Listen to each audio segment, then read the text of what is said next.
The world of Arvalon had always been a place of peace. Its skies were clear, its rivers pure, and its people gentle. They were scholars, builders, and dreamers.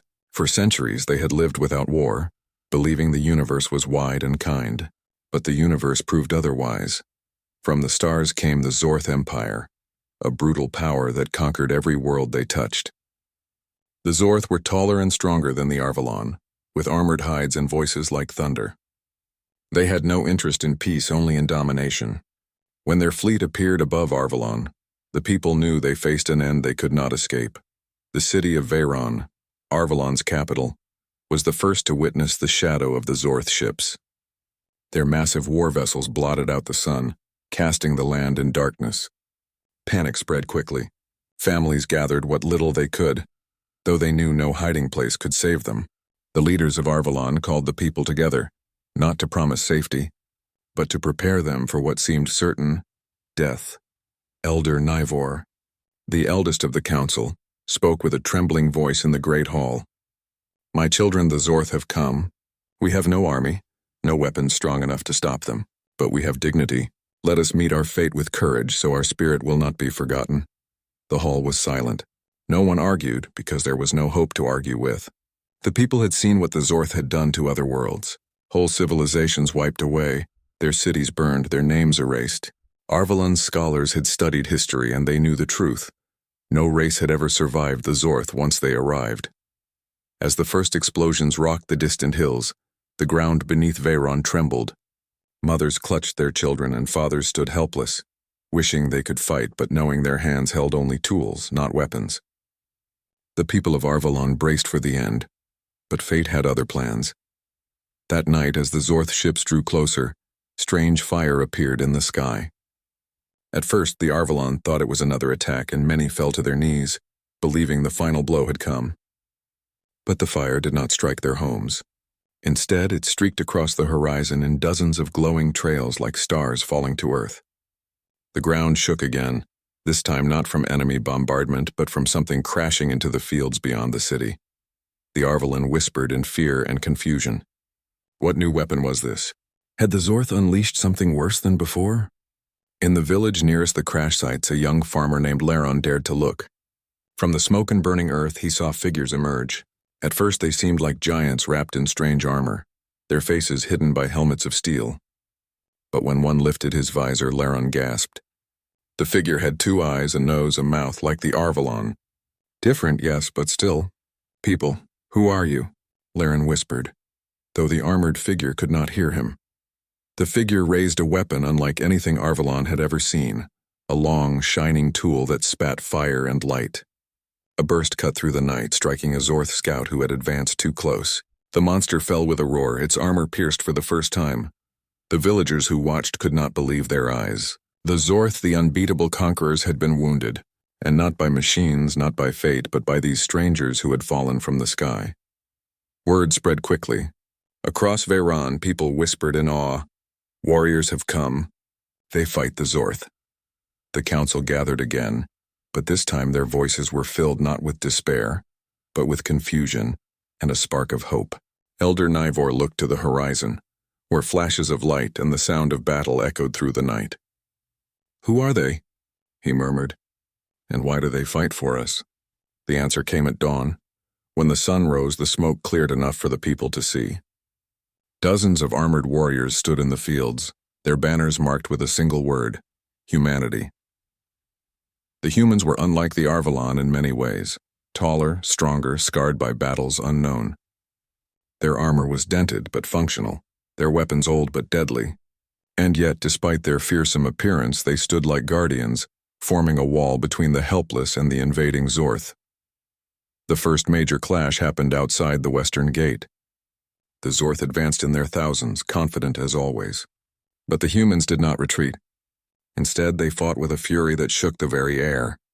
Their weapons roared, their voices cried out commands, and their lines held steady against wave after wave. The Arvalon, watching from the safety of their walls, were struck with awe. Never had they seen such defiance. The Zorth were larger, their weapons stronger, yet the humans refused to bow.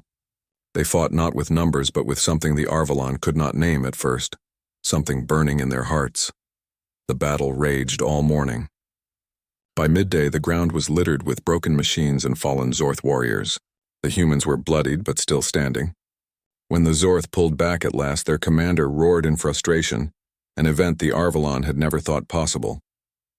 The mighty conquerors had been forced to retreat. The Arvalon gathered near the battlefield, their fear slowly turning into amazement.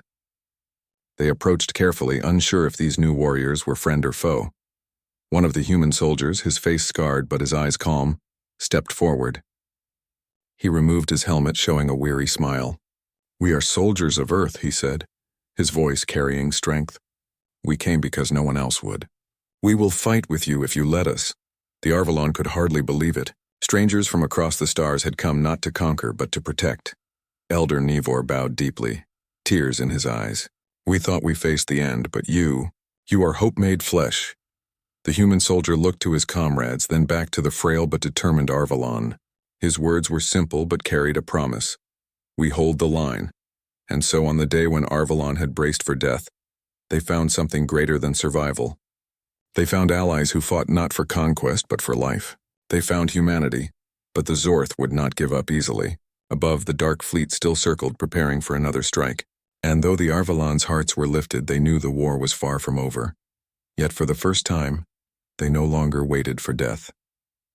They waited for the next battle, with courage kindled by the warriors who had fallen from the sky. The morning after the first battle, the fields outside Veyron were covered in smoke and ash. The bodies of Zorth soldiers lay where they had fallen, their once terrifying presence now broken. For the first time in memory, the Arvalon people saw the Zorth defeated. But what filled their hearts most was not the fallen enemy. It was the strangers who stood among the ruins, battered but unbroken. The humans. The Arvalon gathered in small groups at the edge of the fields, watching them. The humans removed their helmets, letting the cool air touch their sweat-covered faces. They spoke to each other in a language harsh and fast, filled with clipped words and hand signals. To the Arvalon, their voices sounded like fire crackling against stone, strong, unyielding. A child tugged on her mother's sleeve. "Who are they? Why do they fight for us?" The mother shook her head. She had no answer. Among the humans stood their leader, a tall man with hair streaked gray from years of war. His name was Commander Hale. His armor was dented, his face lined with scars, but his eyes were sharp and steady. When he looked at the Arvalon, it was not with pity, but with determination. Elder Nivor, supported by younger council members, approached Hale cautiously. He bowed in respect. "Strangers of Earth," he said, speaking slowly so his words would carry meaning. "You came when we were lost. We owe you more than we can ever give. But why? Why risk your lives for us?" Hale studied the old man for a long moment. Then he answered, his voice calm but firm. "Because no one else will. The Zorth have crushed too many worlds already. We fight so that others may live, and we will fight here if you'll have us." The words spread quickly through the crowd. The Arvalon murmured in awe. They had thought the humans came by chance or perhaps for conquest, but the truth was different. The humans had come because they chose to stand against the darkness. Laron, the young farmer who had seen the humans first, whispered to his neighbors, "They fight not for themselves, but for all of us. They fight because they refuse to give up." The humans did not rest long. Even as the Arvalon tried to offer them food and water, the soldiers worked. They repaired weapons, checked armor, and built defenses with swift hands. Their movements were practiced, each one knowing his duty. Where the Arvalon saw destruction, the humans saw only another battlefield to prepare. The people of Veyron watched in silence. Slowly, admiration grew. These strangers did not sit in despair, nor did they flee. They faced the ashes and turned them into strength. That night, around the fires built to keep the cold away, the humans spoke with the Arvalon for the first time at length. Through careful words and gestures, they explained who they were. Earth was their home, a distant planet across the stars. Humanity had fought wars before, not against the Zorth, but against themselves. Those wars had scarred them, but also taught them how to endure. "We know pain," one soldier said. "But pain does not break us. It makes us stronger." The Arvalon listened wide-eyed. They could not imagine such endless conflict, but they understood the result. Humanity had been forged in fire, and now that fire burned against the Zorth. Commander Hale explained their mission. A human fleet had tracked the Zorth for months, waiting for a chance to strike. When Arvalon was targeted, the humans made their move. They had only a few ships, not nearly enough to challenge the Zorth armada in open battle. But they had soldiers, men and women trained to fight on the ground to strike where the enemy least expected. "We cannot defeat the Zorth everywhere," Hale admitted, his gaze steady. "But here on your world we can hold them. And if we can show them that humans will not yield, perhaps others will rise too." The Arvalon whispered among themselves. Could it be true? Could this small band of warriors stand against an empire that had crushed entire star systems? Elder Nevor raised his voice. "Then we will help. We are not warriors, but we can build, we can carry, we can heal. Tell us what you need." For the first time since their arrival, Hale allowed himself a smile. "Then we stand together." The days that followed transformed Veyron. Where once there had been only fear, now there was movement and purpose. The humans taught the Arvalon how to build barriers from stone and metal, how to dig trenches that slowed enemy machines, how to use simple signals to warn of danger. The Arvalon, though untrained, listened carefully. They wanted to help. Children carried water to tired soldiers. Farmers gave their carts and animals to move supplies. Scholars drew maps of the land, marking hidden paths and weak points. For the first time, the Arvalon were not only waiting for death, they were preparing to live. But the Zorth were not idle. Their commander, furious at the unexpected resistance, ordered new attacks. Larger squads of Zorth warriors advanced on Veyron, their heavy steps shaking the ground. War machines rolled forward, spitting fire that scorched the earth. The humans did not falter. Commander Hale spread his forces thin, placing small squads in hidden positions. When the Zorth advanced, the humans struck from the shadows, weapons blazing. Explosions lit the night as traps triggered, collapsing hillsides onto advancing troops. The Arvalon watched in amazement. The humans were fewer, smaller, yet their courage turned every disadvantage into strength.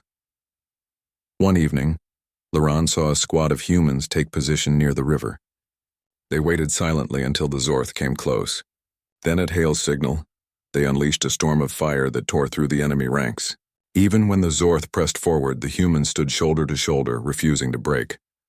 Laron whispered to himself, "They fight like the storm itself, and they do not fear." Word spread across the land. Villages that had been ready to surrender heard stories of human victories.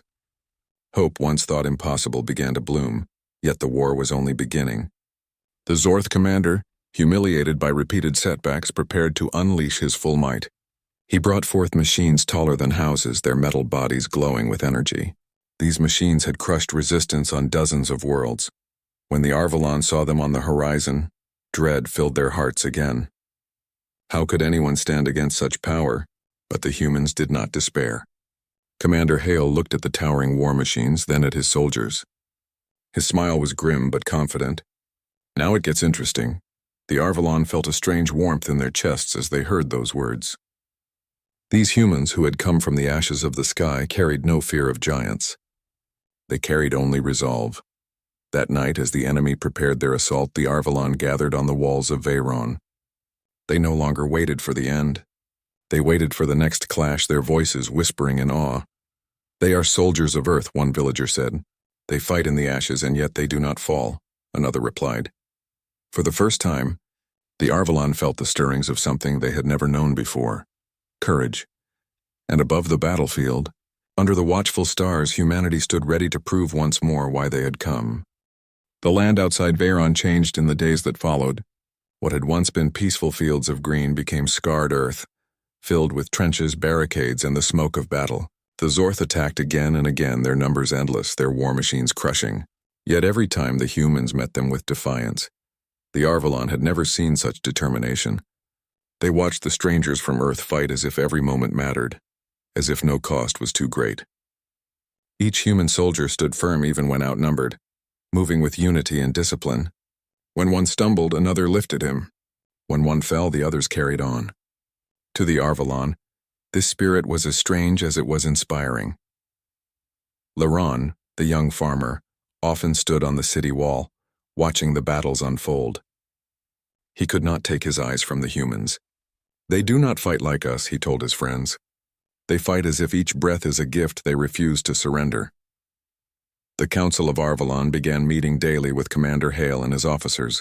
Maps were spread across stone tables and plans were whispered late into the night. The Arvalon, though unskilled in war, offered knowledge of their lands. They pointed out hidden valleys, secret caves, and rivers that cut across the fields. The humans listened carefully, using every detail to shape their strategies. "Knowledge is your weapon," Hale told the Council, "and with it, we will cut the Zorth down." The first of these plans unfolded at the River Vera, where the Zorth sent one of their great war machines. The creature of metal walked on 4 massive legs, its cannons blazing fire across the land. The Arvalon trembled as it drew near, for they had seen such machines crush entire towns in moments. But the humans had prepared. They waited in silence, hidden among the rocks. When the machine crossed the riverbank, the humans triggered charges buried in the ground. Explosions rocked the earth, toppling the giant legs. The machine fell with a crash that shook the valley. Human soldiers rushed forward, planting more charges, and in a blinding flash the monster was no more. From the walls of Veyron, the Arvalon cheered for the first time in living memory. They had seen the impossible, a Zorth war machine destroyed. Hope, fragile but growing, spread like fire, yet the Zorth did not stop. Their commander grew furious, ordering larger forces forward. He vowed to burn Veyron to ash.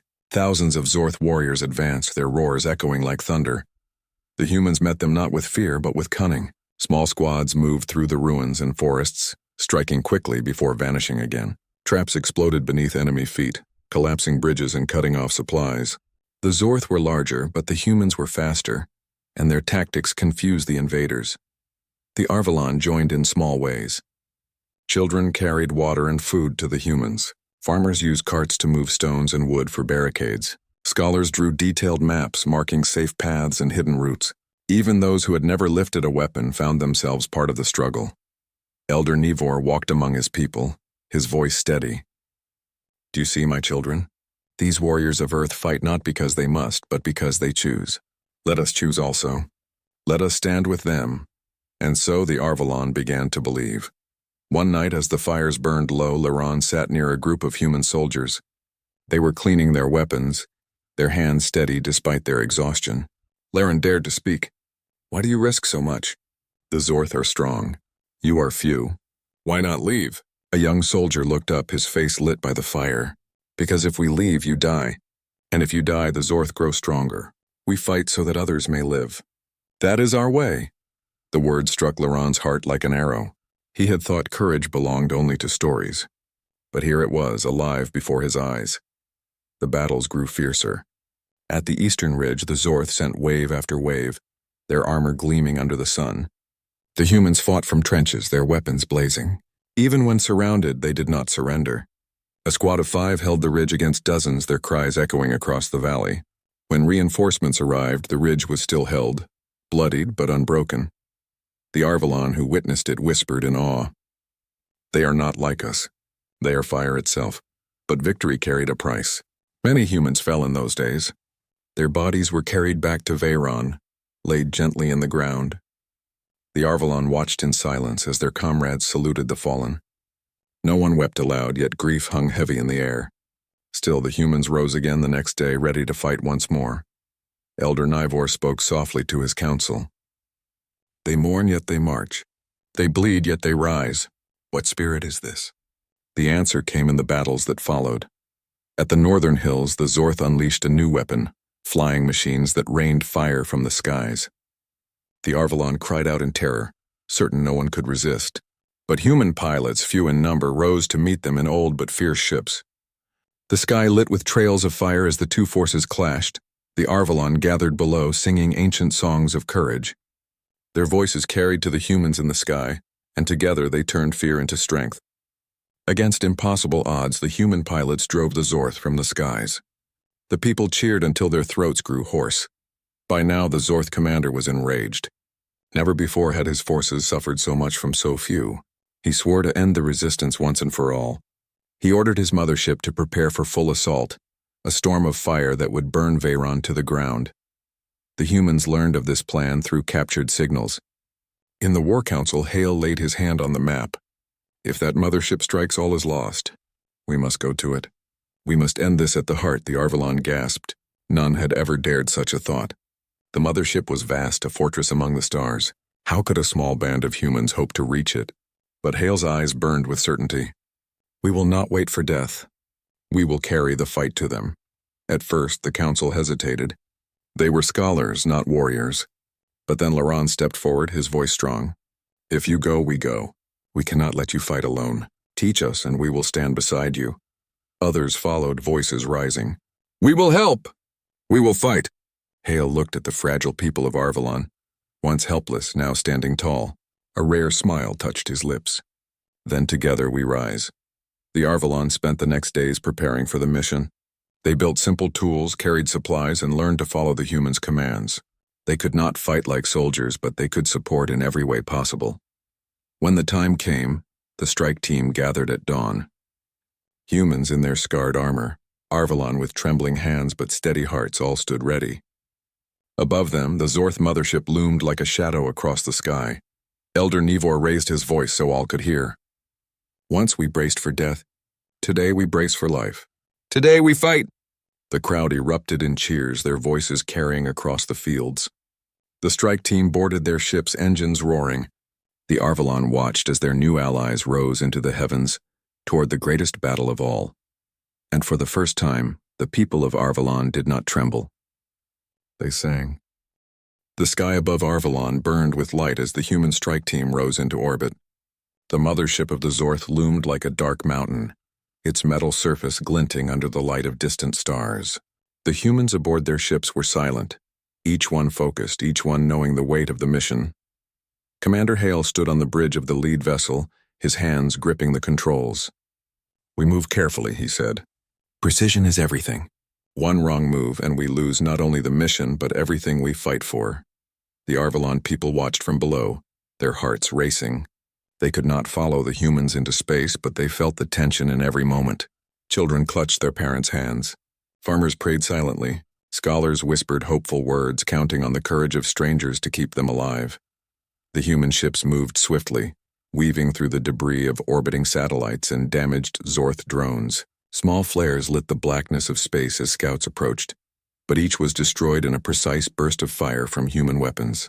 Every move was calculated, every action deliberate. Inside the mothership, the Zorth commander sensed something new. He had faced countless worlds, countless armies, but never one that refused to fear. The humans are here, he roared, his voice filling the chamber. Do not let them pass. The humans were ready. Boarding pods detached from the lead ship, dropping silently toward the mothership's docking bay. Hale and his team were among them, landing on the reinforced metal surface with controlled precision.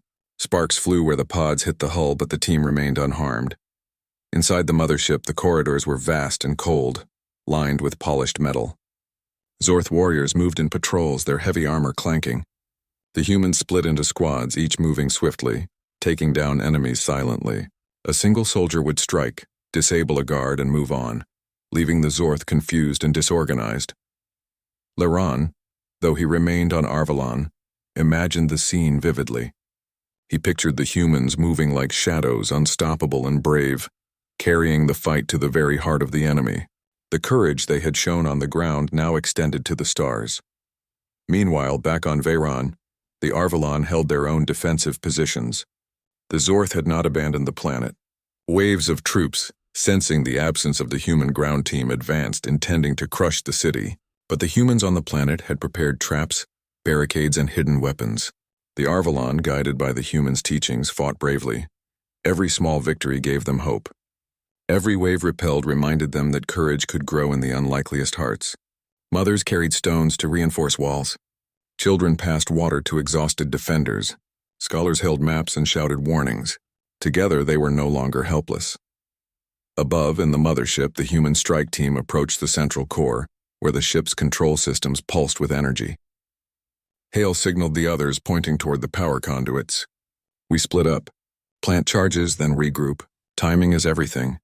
Each human soldier moved with skill and confidence, even in corridors swarming with Zorth warriors. They fought in short bursts, striking and disappearing.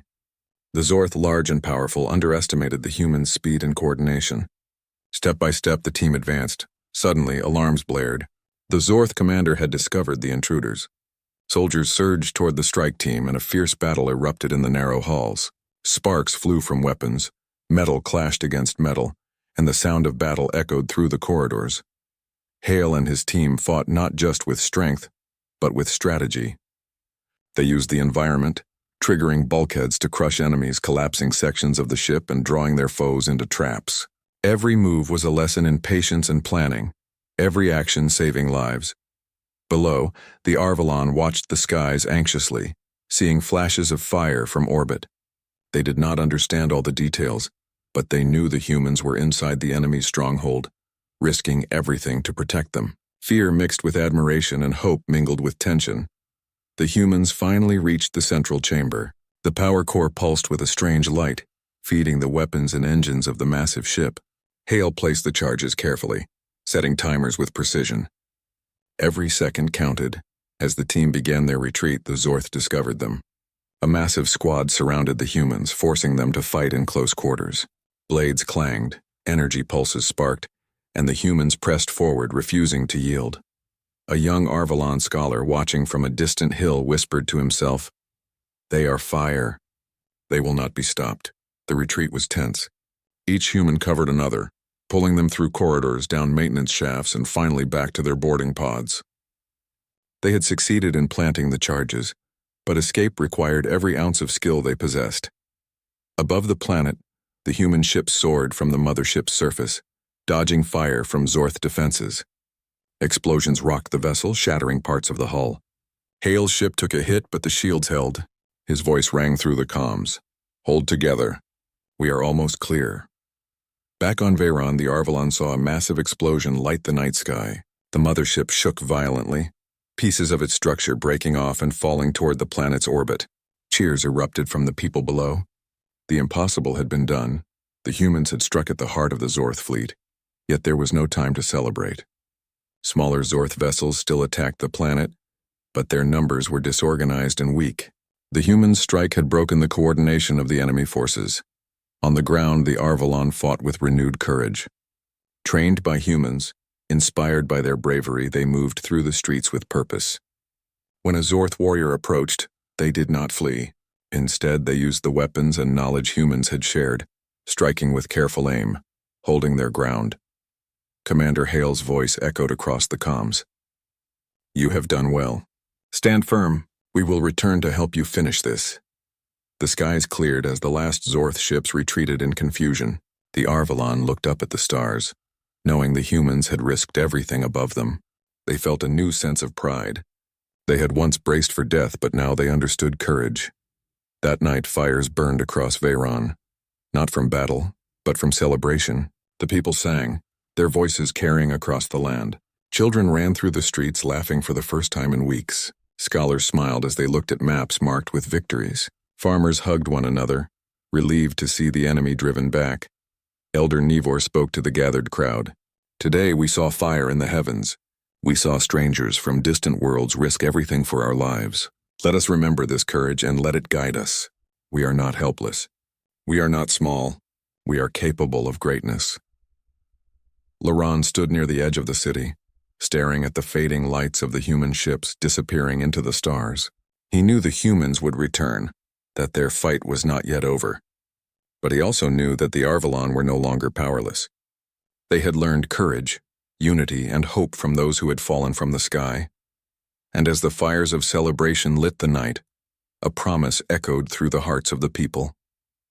When the darkness came again, they would not tremble. They would stand, shoulder to shoulder with those who fought for life, ready to meet whatever challenge awaited. Above, in the quiet of orbit, the humans regrouped, their ships scarred but intact. Commander Hale looked at his team, nodding with pride. "We struck the heart," he said. "But the war is not over. We return to the planet soon. Together we finish this." In that moment, the bond between the humans and the Arvalon was sealed. One fought in the heavens, the other on the ground, but both shared the same courage, the same determination, the same hope. The tide had turned. The shadow of the Zorth no longer seemed unstoppable. Humanity had shown the way, and the Arvalon had learned to stand tall. And far across the stars, the Zorth commander seethed, knowing that his empire had underestimated a small band of humans, and the power of hope they inspired. The Zorth fleet, once feared across the stars, now staggered in confusion. Their massive mothership had been crippled by the humans' daring strike, and smaller vessels were scattered, uncoordinated, and vulnerable. But the Zorth commander was far from defeated. He had seen his forces humiliated, yet he was still determined to crush Arvalon. On the ground, the Arvalon prepared for another assault. The humans had returned, landing in their battered ships to regroup, but they were fewer than before.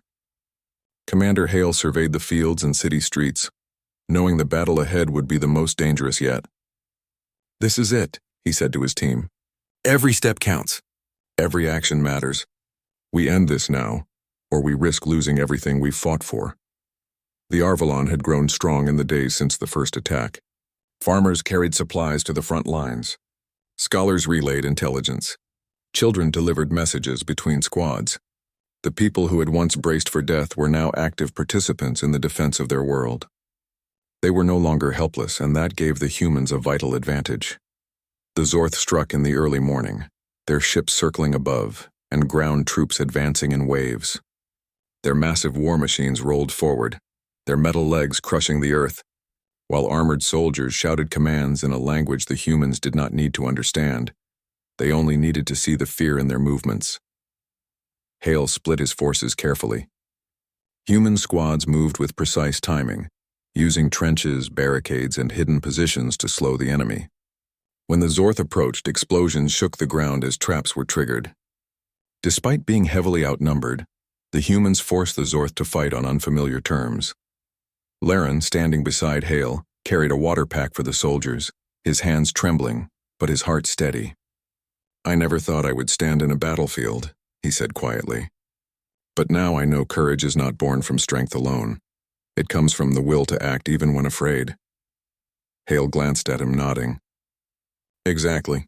Courage makes the difference between survival and despair. Never forget that." The battle raged through the day. The humans moved like shadows, striking from unexpected directions and disappearing before the Zorth could react. The Arvalon assisted wherever they could, building barricades, tending the wounded, and even helping to lure Zorth forces into traps. By midday, the Zorth commander realized that brute force alone would not succeed. He ordered his elite squad, the largest warriors in his fleet, to push forward, intending to break the human lines and crush the city in a single strike. Hale anticipated this move. He gathered a team for a direct strike, leading them through tunnels and hidden paths toward the enemy's command center. The goal was clear: neutralize the elite squad and disrupt the chain of command, giving Arvalon the chance to turn the tide. Inside the tunnels, the humans moved with discipline and silence. When they encountered the elite Zorth, the clash was fierce. Blades rang against armor, energy pulses sparked, and soldiers fought with skill born of years of training. Even when one fell, another stepped forward, never breaking formation. The Arvalon watched from the city walls, seeing only flashes of light and hearing the distant sounds of battle. They did not know the details, but they knew their allies were succeeding. Each human soldier who fought in the tunnels carried the spirit of hope for everyone below. Meanwhile, other squads targeted the remaining war machines. Explosives were planted, and precise strikes disabled the massive legs and engines of the Zorth machines. Every victory inspired the people of Arvalon, who cheered and helped where they could. As evening approached, the elite squad was defeated, and the Zorth command structure was disrupted. The humans regrouped and moved to the central plaza of Veyron, where the final battle would take place. The Arvalon, inspired by everything they had witnessed, joined the humans in a united front. The Zorth commander, seeing his forces crumbling, unleashed his last weapon, a massive energy cannon mounted on a towering war machine. It fired toward the city, threatening to wipe out everything. Hale acted immediately. He coordinated a counterattack with his soldiers, using distractions and clever maneuvers to draw the Zorth machine into the traps the humans had prepared. Explosives detonated beneath it. Its legs collapsed and the massive cannon toppled, creating a shockwave that sent the remaining Zorth troops scattering. The humans pressed forward while the Arvalon, emboldened, advanced alongside them. For the first time, they felt the thrill of standing together against a common foe, not as the helpless but as equals in courage. Finally, the Zorth commander realized the battle was lost. His remaining forces retreated to the ships, leaving Arvalon's surface. For the first time in history, the Zorth were defeated not by numbers or technology, but by the courage, intelligence, and unity of a smaller, determined force. Commander Hale surveyed the battlefield. His soldiers were exhausted, their armor battered, yet their eyes shone with the fire of victory. He looked at the Arvalon, standing tall among the ruins, their faces a mixture of relief and pride. "We fought together," he said softly. "Remember this day. Remember what courage can do." The Arvalon cheered, their voices carrying across the city. Children ran among the soldiers, hugging them. Families offered food and water. Scholars documented everything, knowing that the story of this battle would inspire generations. Elder Nivor approached Hale, bowing deeply. "You came from the stars to save us. You risked everything, yet you asked nothing in return. Humanity is truly a gift to the universe." Hale shook his head, smiling faintly. "We ask nothing because we fight for life itself. We fight so others may live, so hope survives. Today you learned that courage and unity can overcome any shadow." The Arvalon began rebuilding immediately. With guidance from the humans, they repaired damaged homes, cleared rubble, and restored order. But more importantly, they rebuilt their spirit. They no longer feared the universe as an enemy. Instead, they understood that courage, knowledge, and collaboration could protect them. At night, the stars above Veyron seemed brighter than ever. The humans prepared to leave, their ships repaired and ready. They would continue their mission across the galaxy, seeking other worlds under threat. But before departing, Hale addressed the people one last time. "Remember this day," he said. "Remember that courage is not given, it is chosen. Remember that even when you are small, when the odds seem impossible, you can make a difference. Stand together, and no darkness can overcome you." The Arvalon watched as the human ships lifted into the night sky, leaving trails of light as they departed. They did not feel abandonment. Instead, they felt a gift, the knowledge that even the smallest people could face the greatest challenges when united by courage and guided by wisdom. Laron stood with his friends, gazing at the stars where the humans had vanished. "They showed us who we can be," he said softly. "They taught us to stand tall, to fight, and to hope. We will never forget them." Elder Nivor placed a hand on Laron's shoulder. "Nor will we forget this day. Humanity has given us a gift that no weapon can destroy, the gift of courage, of hope, and of belief in ourselves." From that day forward, the people of Arvalon were never the same. They rebuilt their cities stronger than before, trained in defense, and studied both the humans' tactics and their own newfound courage. They knew the universe held dangers, but they also knew they could face them. They were not helpless. They were capable of greatness. And far across the stars, the humans continued their mission, knowing that they had changed a world forever. They had fallen from the sky, not as conquerors, but as protectors.